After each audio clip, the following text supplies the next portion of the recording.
Hey everyone, it's Jason. Welcome to another Massive Darkness 2 unboxing. This is for Gates of Hell.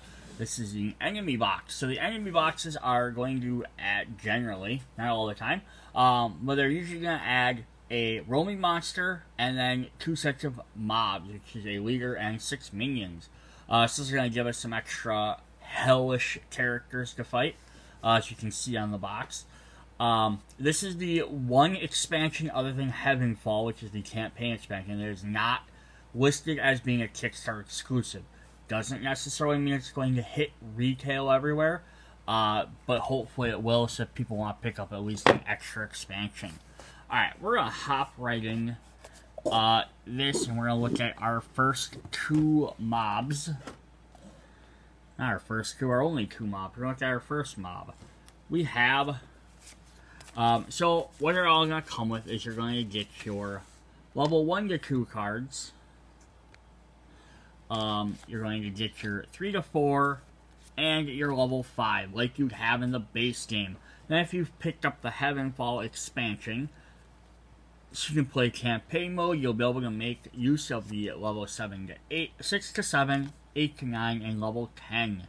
And they'll be the same for the roaming monsters as well. They just upgrade the extra 3 levels that you can now gain. So our first ones are the living statues. I really love these because we have golems already. And these kind of give us a nice little like mixture between kind of like golems, dwarves, and like gnomes. And gnomes as like the lawn gnomes, because you get a living creature, but yeah, you're also getting like, you get more stone things to destroy, which is definitely fun. So let's take a little bit closer look at one of those. So here's our leader. He's got the big old cuffs on. He's got a awesome hammer, a hog hammer. You got some horns on him. Of course, his backside with the cape, which is all cracked, which is really neat because it's, of course, it's a statue. And then we have the mobs, or the minions. We just got a regular big old axe. You can see how it's chipped and broken. I really like that. And again, his cape in the back is all damaged. You can see stuff on it, like his wrist. But yeah, those guys are really cool looking, little miniature guys. Alright, and then what are they going to do for us? They're going to have 3 health, 1 treasure, 1 defense die, and on defense, if they roll a hand, blank results on the defense count as a dice, so they get extra armor, which makes sense. And then they just upgrade, so they get some more dice, some more health. We're just going to kind of fly through some of these, because there's not a lot going on these guys. Then level 5, 3 dice, and now they count as 2 shields. Then when we upgrade to the epics, they lose their, the campaign, they lose their treasure on them, but they gain 6 health. And they also gain the green die, which is the green die is for the campaign expansion. It's just a heftier blue die, has more shields on it. So gains more of that, more health, and then finally they have 10 health. 5 blue dice, 2 green dice, and blanks on your blue dice will count as 2 shields. So not impossible to defeat, but they are going to be a pain, which they should be. They're little statues. Alright, up next we're going to have some shadow demons. So there's our leader, and there's our mob, or our minion. I keep saying the wrong words. Alright, so let's take a look at those guys. These guys are pretty cool looking as well. He's kind of got like that shadowy wing going on. What was that? Just coal black shadow demons. Kind of like, I also like his wing is, they're upside down. Like, usually it's like, the spine part's up there. He's got like a little hook coming off of his hand. And then here's the other one where he's just like raw. He's got some big old giant hands on these guys too. definitely cool.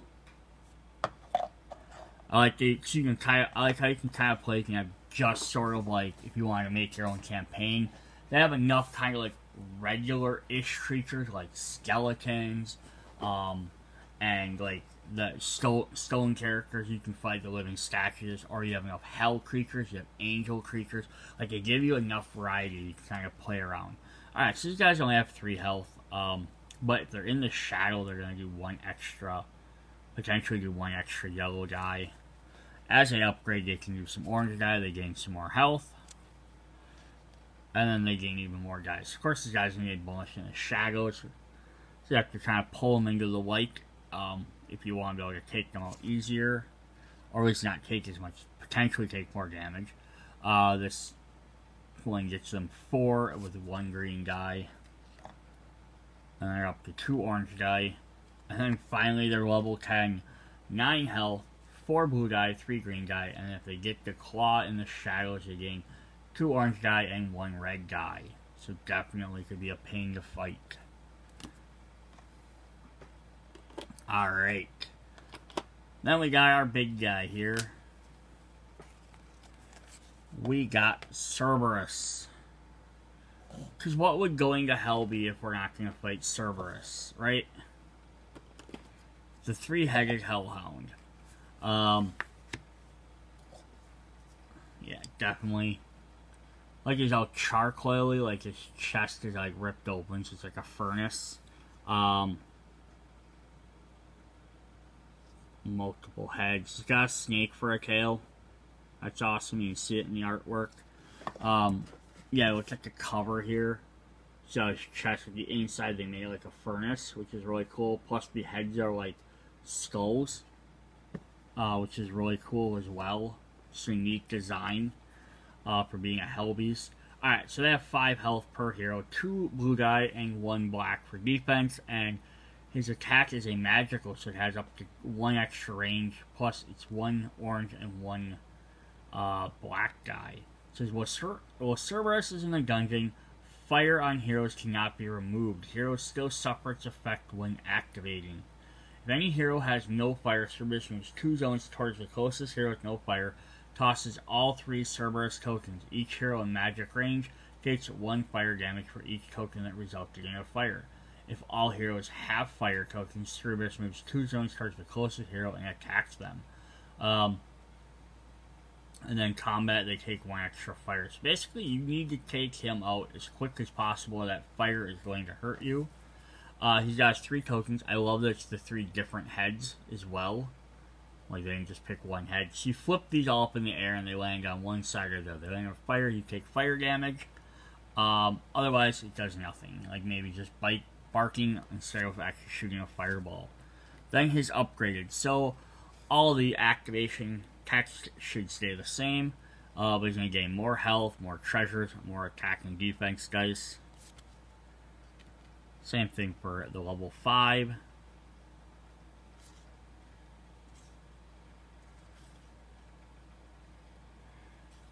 Then level up, next he has 10, he gets his red and green dice. 12 health, and finally, I love that these last level 10 ones, they become almost bosses. Just 15 health per hero. 3 blue dice, 3 green dice, 1 black dice, or his attack is 3 orange and 3 red. Plus he still does all that fire. It's going to be even harder to kill him, so fire tokens are going to stay on there even longer. Alright, so there's our different characters we get to fight. But that is of course not all we're going to get in this set. We're going to get some cards. Because how can you fight monsters, minions, and mobs without having some items? So it's just a little rules card, just like kind of explaining Cerberus tokens. But we're going to get 2 common items. We have the Shadow Blade. And I love these items because they're themed to the characters. So the Shadow Blades will go great with your Shadow Demons. Shadow attack, you either reroll 1 black die. Of course, we're going to have a rare. We're going to get the Stone Club. which would go nice with our guys. Now, although none of them are carrying these weapons in the pictures, they still look neat. So we have attack, pay 1 mana, defender gets -1 shield. If the defense is reduced, gain 1 attack. And then we also get +1/+1. Then we have some epic items for level 5. So you have the Shadow Bow. Shadow ranged attacks, -1 reroll on your black dice, plus ignore 2 claws. And then there's some melee and range. We're gonna get the Stone Axe, which will be what the living statue minions have. Axe, pay 1 mana, defender gets -1. If it is reduced, gain 1 extra attack. And then we have Shadow Claws. Ignore 1 black die. And then finally we are going to get a level 10 item, which is legendary. So these are only available through the Shadowfall campaign, or not, sorry, Heavenfall campaign.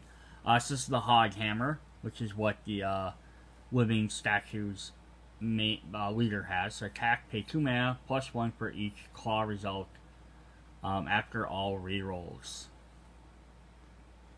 So nice. So you're gonna get the different levels. So you're gonna get 1 for level 2, 3 to 4, 2 for 5, 6, 7, 8, 9, and 10. So you get 1 set of item for each rarity. It's kind of a nice little addition to get these as well. So if you're maybe sitting on the fence on whether to pick up one of these expansions, that may or may not be your pushing over point, because you're going to get 2 more minions, which are fun, just extra gameplay, extra things. 1 more roaming monster. When the base game only comes with 4, having the ability to have another one out there just as someone different to draw, so you reduce how many at the same time in a row is always fun. Plus some extra items are really fun as well. Alright, that's Gates of Hell. See you guys in the next video. Bye.